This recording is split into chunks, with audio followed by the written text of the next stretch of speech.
Today I want to talk about BRBC. A lot of people don't know what that means, and I don't blame you.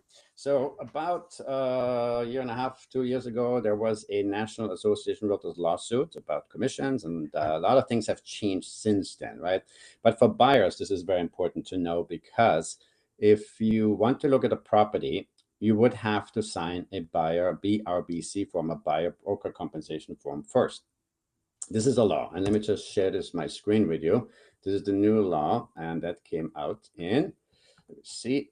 Okay, starting August 17th, 2024, the new BRBC form became required for every showing and offer in California. Buyers must sign before they're showing or making an offer.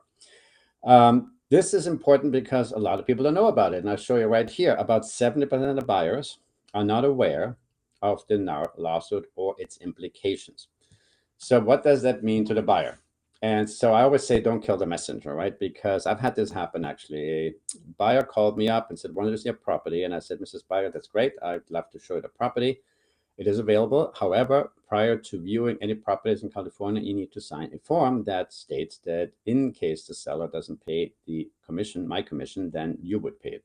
So of course, people are like, wait, what? I don't want to sign anything. I just want to look at a house. I don't want to obligate myself to anything, and I get that.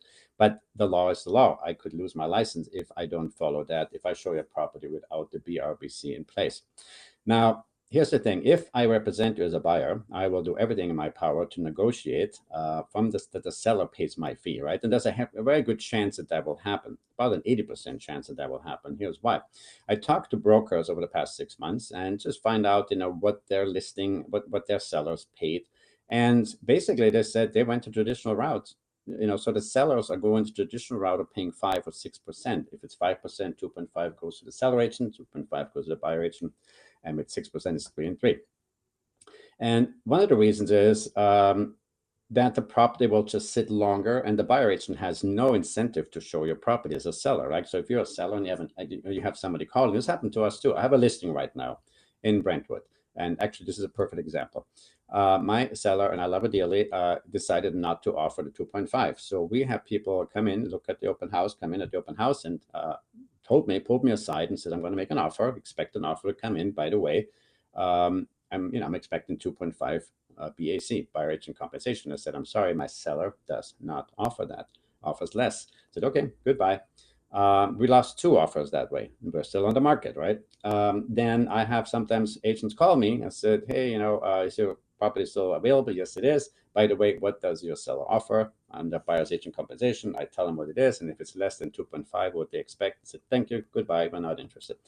So if you have that happen as a seller, it's very frustrating because your property could sit on the market 3, 4, 5, 6 months. And then you have to ask yourself, is the commission to the seller, would it be smarter to pay the commission than to lose money in 6 months being on the market? Because you might not be able to live in that house because you vacated it for sale and you might not be able to rent it. So, this is one situation. Or you may have a timeline. You need to be gone in 2 months. So the point I'm trying to make is if I represent as a buyer, I will do everything to have that fee paid, but it is required by law that you sign the document that my 2.5% commission is paid by you in case the seller doesn't pay. Anyway, I just want to bring this to your attention because sometimes it's a shock for people. And also, by the way, if you happen to walk into an open house and you ask the agent how old is the roof, they basically are required to have you sign a BRBC. And if you sign a BRBC with them, then you're kind of locked in. You could go to the open house, like some of my clients do that. They go to the open house without me, and they just tell them I have a signed BRBC with Philipp Schaedler. They're going to ask you probably who it is with. And if you have one signed, then it's not an issue, right? Because now you already have an agreement with another broker. This is very important. And also another thing too is when you go and sign an open house, again, you might be locked in with that agent. And this brings me to the next point. The way I work is if a buyer is not happy with my services, I try to make them happy. If I can't, then I'll just tear up the agreement. I will never force anybody to work with me. I only want to work with people that want to work with me and have the confidence in me. Anyway, having said that, I want to make sure that you are aware of this new law, because I don't want this to be a shock when you call me up and said, hey, I like this property. Can we go see it tomorrow? then I would say, yes, we can. I'm going to send you the form to sign, and then we can go from there. Any questions you have in regards to real estate, please don't hesitate to reach out, and I'll be glad to answer any questions you might have. Thank you so much for your time.